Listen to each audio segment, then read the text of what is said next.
ndabasuhuje mwese njye ufite inema Eve. Iyi ni top 10 ubumenyi TV mbashishikariza gukora subscribe, share ndetse na comment. Uyu munsi twabahitemo kubabwira abantu 10 ba mbere bakize muri Afurika kurusha abandi 2022. Top 10 richest people in Africa 2022. Kubarwa mu baherwe b'Afurika ni amahirwe yifuzwa n'abantu benshi. Bavuga ko kuvuka uri umukene ari byanze bikunze, ariko gupfa uri umukene ni amahitamo yawe. Iri jambo rirumvikana cyane urebye mu baherwe benshi bo muri Afurika bagezweho cyane, bavutse nta kintu bafite.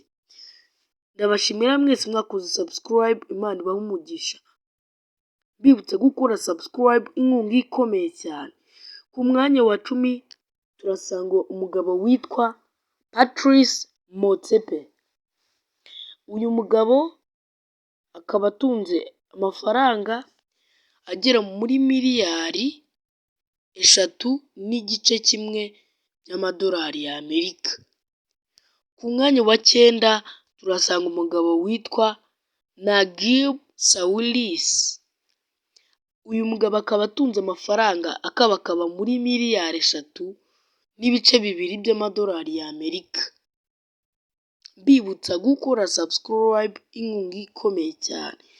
Ku mwanya wa 8 turasanga umugabo witwa Abdul Samad Rabiu.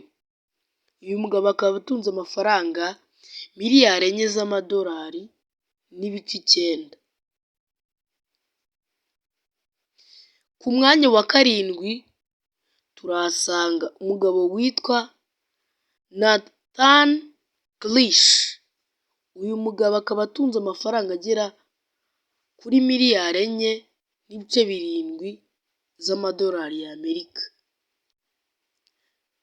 Ku mwanya wa 6 turasanga umugabo witwa Aisad Lebrab.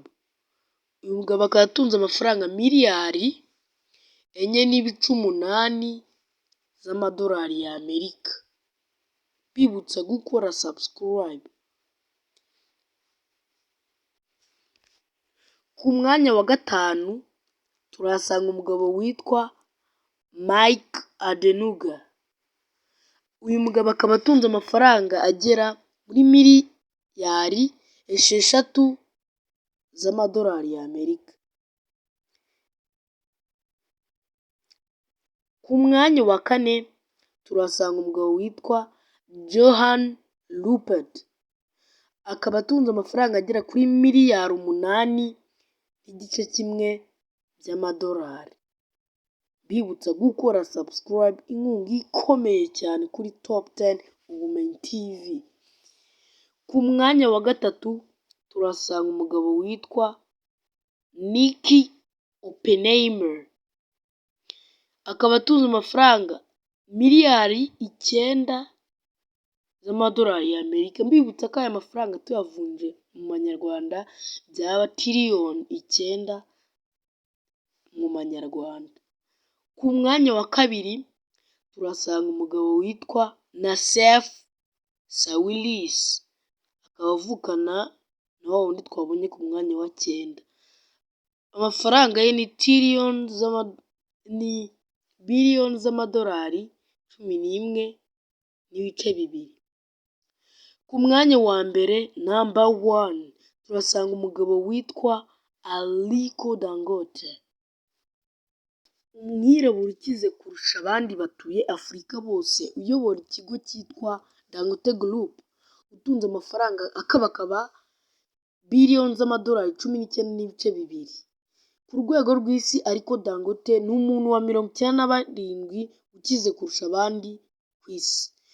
Aza kuri uyu mwanya mu rutonde rw'abantu 500 bakize kurusha abandi ku isi bakoreweho ubushakashatsi. Umwe mu mishinga ye ni ubucuruzi bwa sima yise Dangote Cement. Iyi sima ikaba imwinjiriza menshi kuko mu mwaka wa 2020 yamwinjirije miliyari 2.5 by'amadolari. Ndabashimira mwese mwakurikiye video kugeza ku musozo wayo, bibutsa gukora subscribe, inkunga ikomeye cyane. Jye na Uftinema Eve, ciao ciao. Twababwiraga abantu bakize ba mbere muri Afurika 10 ba mbere.